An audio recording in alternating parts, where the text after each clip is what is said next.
오늘 스키 드라마를 통해서 여러분들이 느꼈던 그 느낌 그대로입니다.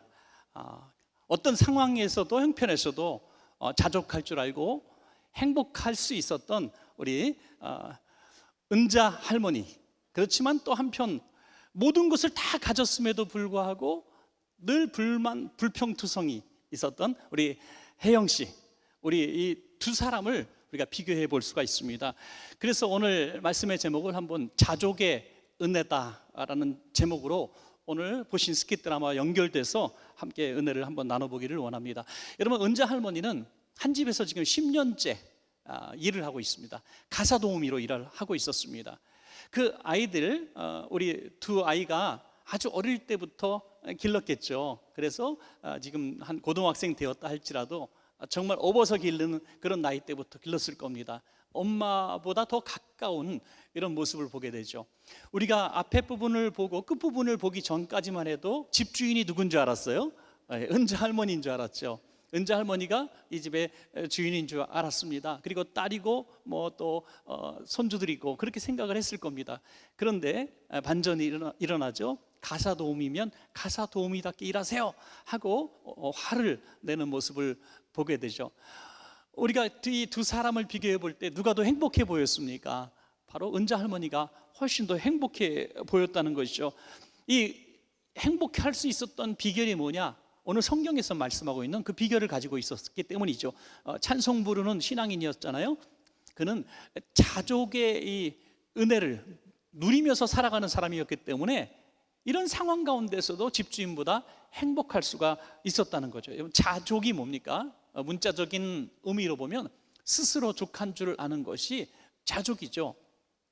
그런데 오늘 성경에 기록된 자족을 원어인 헬라어로 좀 더 찾아보면 어쩜 그렇게 정확하게 나와 있는지 모릅니다. 이렇게 나와 있습니다. 어떤 상황과 형편에서도 내가 맞춰줄 수 있는 마음의 태도, 이렇게 나와 있습니다. 어떤 상황과 형편에서도 내가 맞춰줄 수 있다 이거죠. 여러분, 군대 가면, 훈련소에 가면 군복을 막 나눠줍니다. 작아요 커요 말 못합니다. 몸을 맞춰 그러거든요. 군복에 옷을 맞추라 그래요. 몸을 맞추라 그럽니다. 여러분, 우리가 상황과 형편을, 우리가 인생을 다 우리가 만들어 갈 수는 없습니다. 잘 살다가 어느 날 갑자기 가난하게 될 수도 있고, 건강하던 사람이 병약할 수도 있고, 반대의 경우도 일어날 수가 있습니다. 그런데 우리는 너무나 우리가 인간이 약하기 때문에 여기에 적응하는데 너무너무 힘든 거예요. 그렇게 살 수 없다고 소리치며 괴로워하는 것이죠. 그런데 자족할 줄 아는 사람은 많은 부귀영화를 누렸다고 할지라도 어느 날 정말 어떤 사건과 사고로 집안이 다 기울고 단칸방 하나 간신히 구해서 살아간다 할지라도 얼마 지나지 않아 거기에 잘 몸을 맞춰 살아간다는 겁니다. 야, 어쩌겠냐, 우리가 잘 살아서 다시 한번 미래를 봐야지 하면서 거기서 나름대로 또 즐겁고 전에 누리지 못했던 행복도 찾아가는 것입니다. 얼마나 놀랍습니까? 그것이 바로 자족이라는 것. 자족은 내 형편이 이러니 어쩔 수 없지 않냐, 자포자기가 아니라는 것이죠. 오늘 본문을 보면 빌립보 교회 성도들이 사도 바울에게 선교 헌금을 보냈을 때 너무나 기쁘고 감사한 마음으로 감사 편지를 쓰게 되죠. 그 편지의 내용이 오늘 함께 읽으신 본문입니다. 그런데 사도 바울이 이 많은 물질을 받았기 때문에 감사한 것이 아니라고 분명히 말씀하고 있습니다. 이전에도 오래전부터 조금씩 보낸 적이 있었지만 웬일인지 한동안 연결이 되지 않았습니다. 물질도 보내주지 않았습니다. 그래서 외로웠던 거예요. 마음이 많이 서운했던 겁니다.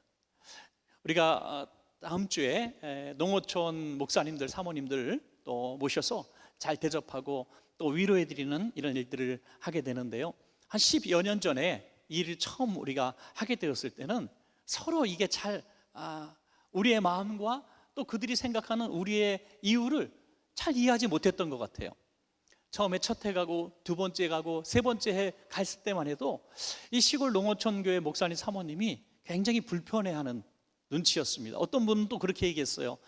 그냥 우리가 쓰는 물질이 너무나 많으니까 막 45인승에 막 30명씩 타고 가서 그 비용이 얼마냐, 그냥 다 보내주면 어떠냐, 이렇게 말씀하는 분도 있었어요. 하지만 분명히 저는 한 가지를 생각하고 있었어요. 그들이 원하는 건 돈보다도 위로였던 거죠. 위로.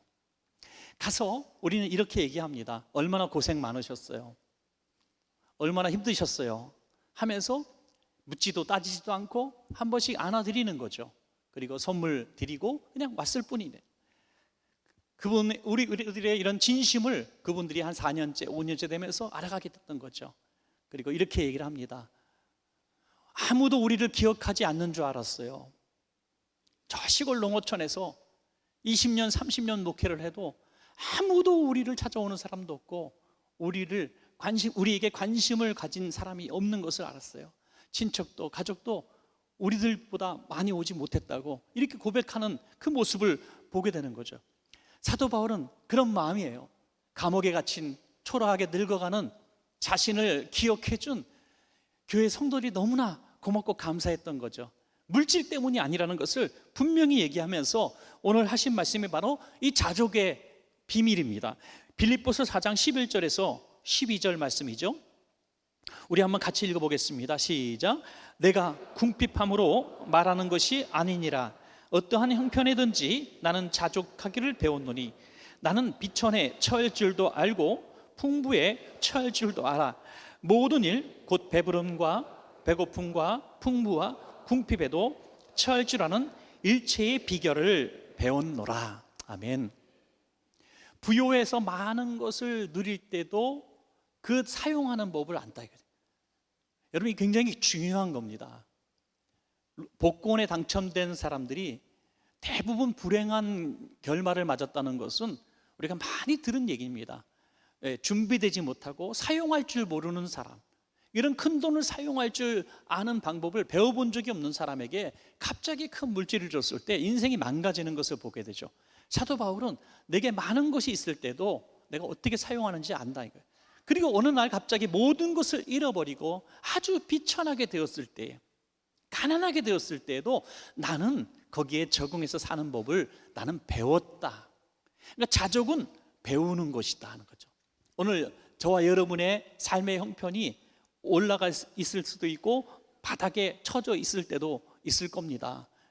물질이든 건강이든 여러분의 관계든 상황이든 아주 악화되어 있는 상황에 있는 분도 있을 거예요. 오늘 이 말씀의 위로가 될 겁니다. 지금 내가 자족을 배우는 기회를 내가 얻었구나. 내가 지금 자족을 배우는 시간이구나. 그곳에서 내가 어떻게 이 시간을 보내야 하는가, 잘 말씀 가운데 여러분 고민하시고 또 기도하시면서 잘 배워본다면 우리는 자족의 이 놀라운 은혜를 누리게 될 줄로 믿습니다. 우리 자족하게 되면 하나님이 주시는 은혜들이 있다는 거예요. 오늘 저와 여러분에게 이것이 주어져야 되는데 만약에 없다면 지금 내가 자족하지 못하는 거거든요. 우리가 자족해서 하나님이 주시는 이 은혜들을 한번 누려보기를 원합니다. 첫 번째는 기쁨이라고 하는 거예요. 기쁨. 자족하면 기쁨이 생깁니다. 빌립보서는 감옥에서 쓴 편지입니다. 그러면서도 빌립보서의 주제가 뭐냐면 기쁨입니다. 그래서 성경마다 별명을 하나 붙여주는데 빌립보서는 기쁨의 서신이다. 여러분, 감옥에서 너무나 어려운 환경 가운데서 아무도 기억해 주지 않는 초라한 삶을 살면서 내일 일어나서 죽을 수도 있는 그런 앞에 캄캄한 삶을 살면서도 기쁨의 서신을 쓸 수 있었던 그 비결이 뭐냐? 바로 그 안에 주님께서 주시는 기쁨이 있었다는 거예요. 여러분, 그래서 기쁨이라고 하는 것은 우리의 상황 속에서 얻거나 잃어버리는 것이 아니라 관계 속에서 주어지기도 하고 잃어버리기도 하는 것이죠. 여러분, 오늘 스킷 드라마 보셨습니다마는 이 집주인인 혜영보다 은자 할머니가 훨씬 더 행복할 수 있었던 것은 혜영이 막 화를 내면서 말한 그 부분에 나와 있죠. 왜? 남편도 애들도 왜 당신 말만 들어? 하면서 화를 내잖아요. 예? 다 가지고 집주인이면서도 자신은 지금 기쁨이 없어요. 화만 내요. 불평해요. 가방들 보셨죠? 제가 가방에 명품이 뭔가 샤넬도 있고 뭐 다 있어요. 뭐 이 비싼 가방들이 다 있는데도 사와서 몇 개나 갖다 놨는데도 기쁨이 없어요. 기쁨은 소유에서 오는 것이 아니기 때문에 관계에서 오는 것이기 때문이죠. 그러나 은자 할머니는 아무것도 내 것이 없었지만 가족이 다 내 가족인 거죠. 얼마나 이 가족이 친밀한 관계를 누렸으면 딸이 하는 말 좀 들어봅시다. 딸이 뭐라 그래요? 내가 엄마를 필요할 땐 엄마는 없었고 할머니만 있었어요.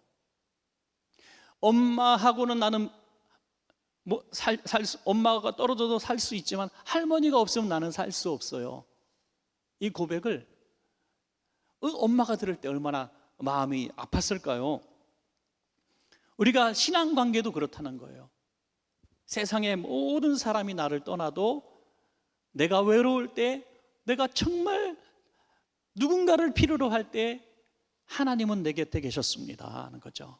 하나님은 나를 떠난 적이 없습니다. 그러면 나는 하나님과의 관계 속에서 늘 기쁨을 누립니다. 이렇게 고백할 수가 있는 것이죠. 여러분, 사도 바울도 한때는 많은 것을 가졌고 인기가 있었던 사람이죠. 많은 사람이 그를 따랐습니다. 그는 행복한 사람인 줄 알았어요. 기쁨이 있는 삶을 사는 줄 알았어요. 최고 학부인, 최고 지식, 최고 학벌을 가졌고요. 또 로마 시민권 권력을 가졌고요. 주변에 사람도 많았습니다. 뭐가 부럽겠습니까? 그러나 그에게는 기쁨이 없었어요. 사도 바울을 성경에 이렇게 표현해 놓고 있습니다. 그는 살기등등한 사람이다. 살기등등한 사람. 기쁨은커녕 화내고 분노하고 싸우자고 덤벼드는 사람, 화병난 사람이었다는 거죠. 관계에서 오는 거죠. 여러분, 오늘 세상에서 기쁨 찾으려고 하지 마시고 하나님과의 관계 속에서 우리가 회복되어지면 잃어버린 기쁨이 충만하게 될 줄로 믿습니다. 여러분, 두 번째 주어지는 것은 이 능력입니다. 능력. 우리가 자족한다고 하는 것은 내 상황과 형편이 이러니까 그냥 어쩔 수 없이 살아야지, 뭐 어떡하겠어, 이게 아니라는 거예요. 우리가 자족하고 살아갈 수 있는 것은 하나님의 능력을 믿기 때문입니다. 여러분, 빌립보서 4장 13절 우리 중심 말씀인데요, 같이 한번 읽겠습니다. 시작.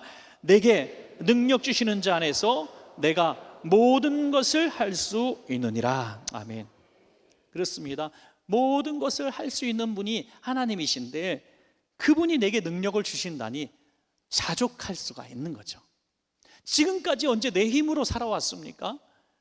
주님께서 도와주시는 힘으로 살아왔기 때문에 앞으로도 주님의 능력으로 나는 살 겁니다. 이런 자신감이 있었던 거죠. 그러니까 자족할 수가 있었던 겁니다. 사도행전 16장에 보면 사도 바울이 이제 실로와 함께 귀신 들린 아이를 고쳐주죠. 그런데 이 고쳐준 것으로 인하여 감옥에 갇힙니다. 매를 맞습니다. 내일 아침이면 사형당할 수도 있습니다. 그런 상황 가운데서 어떻게 자족할 수가 있겠습니까? 너무나 억울한데, 너무나 분통 터지는데, 하나님의 일을 했는데 하나님이 도와주지 않고 이 고통을 당하게 되었는데 분통이 터지지 않겠습니까?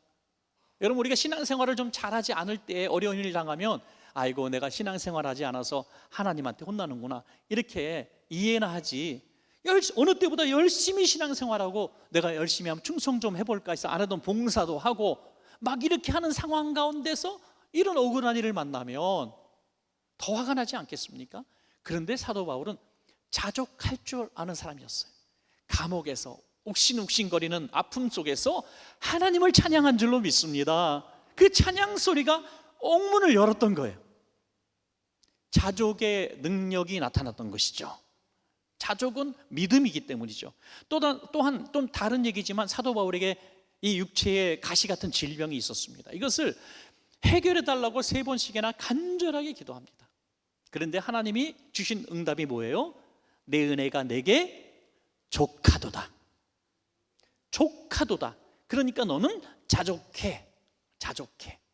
여러분, 우리가 물질 때문에 기도하고 아픔 때문에 기도하고 상황 때문에 막 기도했어요. 그런데 응답이 원하는 응답이 아니라 족한 줄 알아. 자족해라. 왜 그러셨을까요? 자족하니까 사도 바울이 조건으로 내걸었던 그 일을 더 잘할 수 있게 된 거죠. 사도 바울이 이런 조건을 내걸었습니다. 하나님, 나를 고쳐주시면 내가 더 열심히 헌신하겠습니다. 이렇게 기도했을 거예요. 그런데 고쳐주지 않음으로 말미암아 지금보다 더 큰 일을 할 수가 있었다고 성경은 말씀하고 있어요. 왜? 내 능력이 내게 머물게 하는 비결이 뭐냐? 자족이다. 이렇게 말씀하고 있기 때문입니다.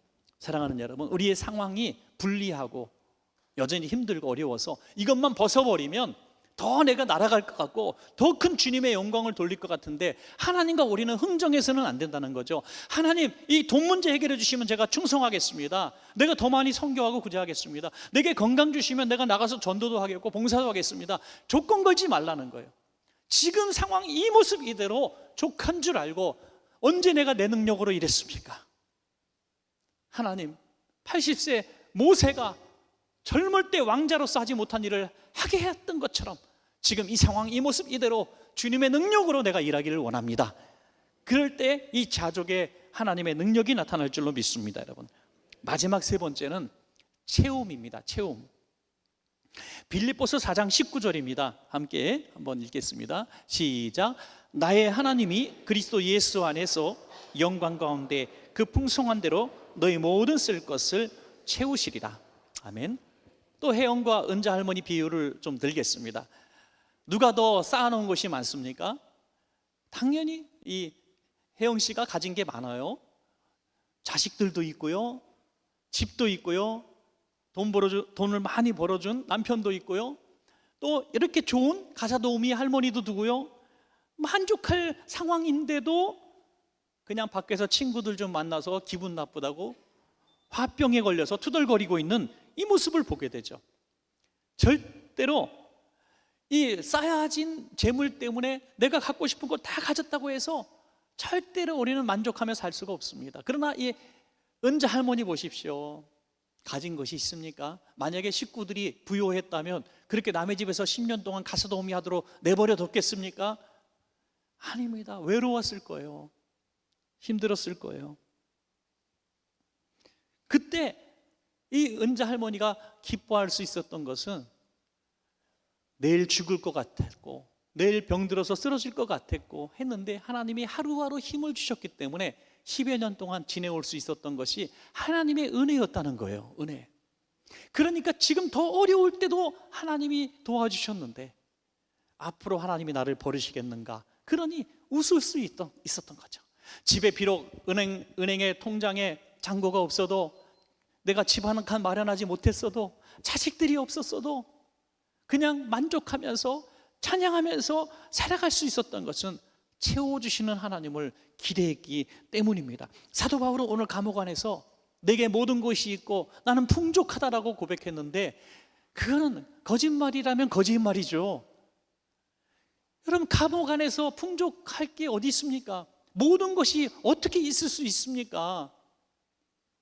정말 부족할 거예요. 아무것도 없었을 거예요. 너무 힘들었을 거예요. 부끄러웠을 겁니다. 죄수였습니다. 그런데 내게는 모든 것이 있다라고 말할 수 있는 자신감이 어디서 나왔는가? 지금까지 살아온 것이 기적인 것처럼 앞으로도 하나님이 나를 채워주실 줄로 믿었기 때문에 자신 있게 말할 수가 있었던 겁니다. 여러분 지금 내일이 두렵고 내일 어떻게 먹고 살지, 내가 이제 은퇴했는데 앞으로 어떻게 노후 생활하지 염려되시는 분이 있으면 조금만 시선을 뒤로 돌리셔가지고 여러분 정말 어려웠던 과거를 한번 생각해 보십시오. 지금보다 훨씬 더 어려웠던 데를 생각해 보십시오. 정말 죽을 것 같고 정말 가난했던 그 순간에 하나님이 도와주셨기 때문에 지금 오늘 저와 여러분이 이 자리에 있는 것입니다. 여러분, 그러므로 상대방과 비교하지 마시기 바랍니다. 내일 일을 염려하지 마시기 바랍니다. 이게 자족이라고 하는 거죠. 저는 이 자족할 내일 일에 대한 두려움, 지금 내 상황에 대한 부끄러움, 이런 것들을 저는 한마디로 이 수치심이 아닐까. 수치심이라는 것을 버려야 된다는 거죠. 여러분, 이 수치심은 왜 옵니까? 배우지 못한 서러움, 가지지 못한 아픔들, 또 내가 나를 봐도 믿음직스러운 부분이 없는 실수투성이, 자신에 대해서 실망하고 괴로워하는 모습들, 내일에 대한 희망이라고는 전혀 찾아볼 수 없는 점점 더 나빠지는 상황들, 이런 것들을 내게 수치심을 주는 거예요. 수치심을 주는데 하나님은 이렇게 말씀하시는 거예요. 수치심을 버리지 못하면 절대로 자족할 수 없다는 거죠. 우리 세상 사람들 가운데서도 지혜로운 분은 그런 말씀을 하시더라고요. 야, 가난한 게 왜 네 죄냐? 너 죄가 아니야. 너 잘못이 아니야. 야, 배우지 못한 거 왜 너 잘못이라고 생각해? 수치스러울 필요 없어.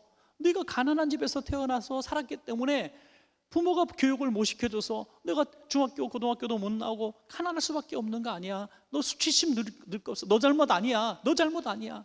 그런데 수치심을 그런 내 죄악으로 생각하는 이 모습이 있다는 거예요. 수치심과 죄는 다른 거예요. 죄책감은 다른 거예요. 그런데 왜 자족하지 못하느냐? 내게 이런 불리한 모든 여건들, 조건들, 부모로부터 받지 못한 사랑, 가난, 배우지 못한 모든 것들을 죄처럼 여긴다는 거예요. 죄. 이건 죄가 아니라는 겁니다.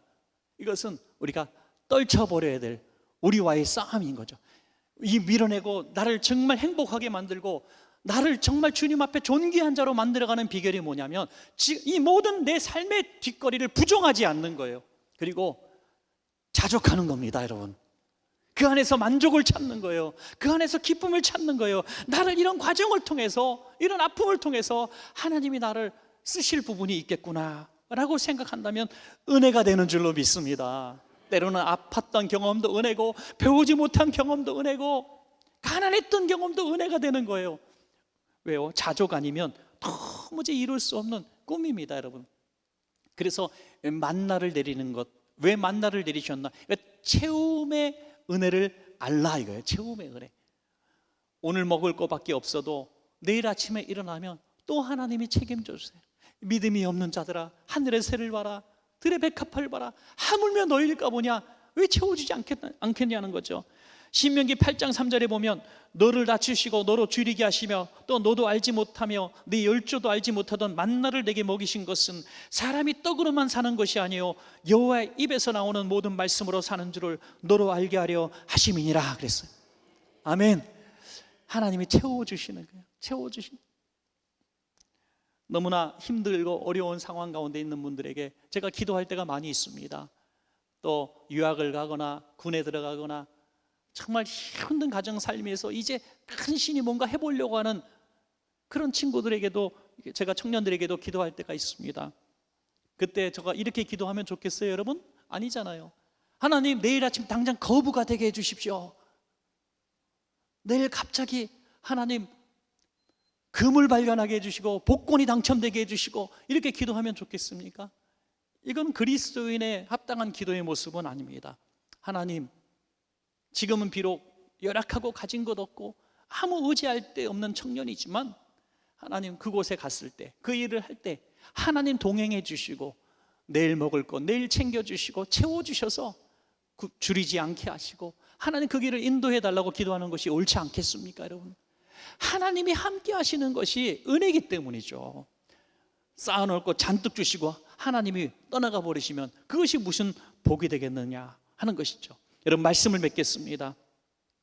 오늘 저와 여러분에게 오늘 드라마에서 본 것처럼 가장 행복한 집주인이 누구냐, 우리가 볼 수 있었던 것처럼 우리가 이 세상에 살아갈 때에 우리가 바로 이 가장 행복했던 그 사람이 내가 되기를 원합니다 해야 된다는 거죠. 그 비결은 바로 자족이라는, 그리고 그 비결의 자족의 증거 3가지가 있어야 자족하는 사람이라는 증거입니다. 내게 기쁨이 있는가, 지금 삶에 기쁨이 있는가, 비교가 아닌. 또 하나, 내게 하나님의 능력이 있는가. 그리고 마지막으로 하나님이 내일 또 나를 채워주실 줄로 내가 믿는가. 이것이 내가 자족할 수 있는 비결입니다. 저와 여러분 모두에게 이 놀라운 은혜가 있기를 간절히 축원합니다.